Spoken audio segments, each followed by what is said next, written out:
gudoomiyaha ururka suxufiyiinta Soomaaliland ee Solja Maxamuud Cabdi Jaamac Xuuto oo maanta si gaar ah ugu waramay telefishinka Kalsan ayaa hay'adaha warbaahinta iyo saxafiyiinta ka howlgala Soomaaliland ugu baaqay inay ka taxadiraan wararka colaadaha qabaa'ilka iyo reeraha ku salaysan ee dhibaatooyinka ka dhex abuuri kara bulshada. Gudoomiyaha Xuuto waxa uu saxafiyiinta uga digay inay la kala saftaan dhinacyada is haya isagoo u soo jeediyay in tabintooda ay ku saleeyaan xog dhab ah iyo xaqiiqo raadin ku saabsan xaaladaha taagan. saxaafadda iyo laga hadlayo runtii ammaanka ama nabadgelyada waa arrin muhiim ah oo xasaasi waliba saxaafadda cid kastoo is haysta waxa ku waajiba in aanay ku dhaxmilmin oo ay gaar ka noqoto maadaama oo dhinacyo is hayaan runtii in loo aanayo ama loo tiriyo saxafiyiinta ama hay'adaha warbaahinta midnaba maaha inay dhinac taageersan yihiin طبعا ظروف فربدن baa jira dhibaatooyinku way soo noqnoqdeen sidaas sheegayso horena waa uga hadalay saxafiyiinta waxa la gudboon mar walba in iyagu horta nafahooda badbaadiyaan isla markaana in ay badbaadiyaan qarankooda haddii saxafigu war beena sheego oo dhinacyada taageersan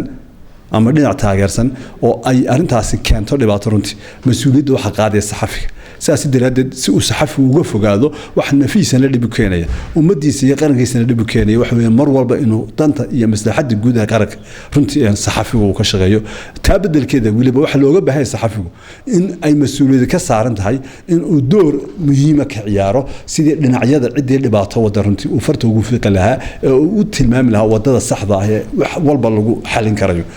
sidoo kalena waxa loo baahay saxafigu in wax kasta oo xaqiiqo ah oo uu hayo hadii ay dhibaato keenaysa lafteeda uu runtii isagu mas'uuliyad iska saaro oo isagu ku sameeyo faafreeb geesta kalena gudoomiyaha Xuuto waxa uu saxafiyiinta kula taliyay inay ku mashquulaan ka waramida baahiyaha adeegyada aasaasiga ah ee bulshada xaqna saxafiyiinta waliba ka kooban baaqan ma direecugay saxafiyiintu inay baahiyaadkii bulshada soo bandhigaan inay baahiyaadkii bulshada ku jeestadaan in inta siyaasadda ay ku mashquulsan runtii ay intay ka jeestaan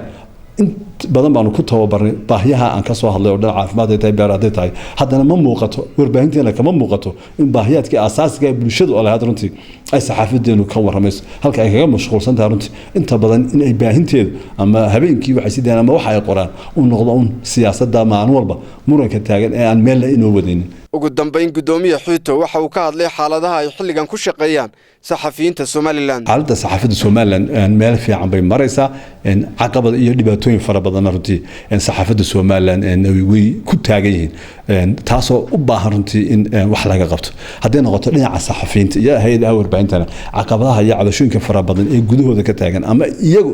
xaaladda saaxadda ay ku shaqeynayaan ka taagan runtii wixii qaladaad ah dhinkooda ay ka abuureen inay runtii wax ka qabtaan oo isku yimaadaan oo xal raadiyaan oo loo baahan yahay sidoo kalena xukuumadda iyo ciidaha kale ay kaga xidhan yihiin caqabadaha runtii soo food saaray iyana waa loo baahan yahay gaar ahaan xukuumadda oo looga baahan yahay runtii sidii ay u horumarin lahayd saxaafadda dalkan waa mid ضرورية أورك مرور بكوبا غيو أبي جابس حكومة دوغتاي إن صحفيين Soomaaliland باهيه قرنتي أي وحكة قبض تاون سوتشينينا هذين نقطة حاجة أقونت الأهر الله مريو هذين نقطة شرعي ده لوجو تلاقي إن صحفيين تلاقوا معاملة رنتي أو إلا هذا إسنا جاب كشري أما مال ما حنابة يرنتي وأنولي هذه شرعية لجال خالد عبد محمد خالد بلشاوي كلسن TV هرقيسة.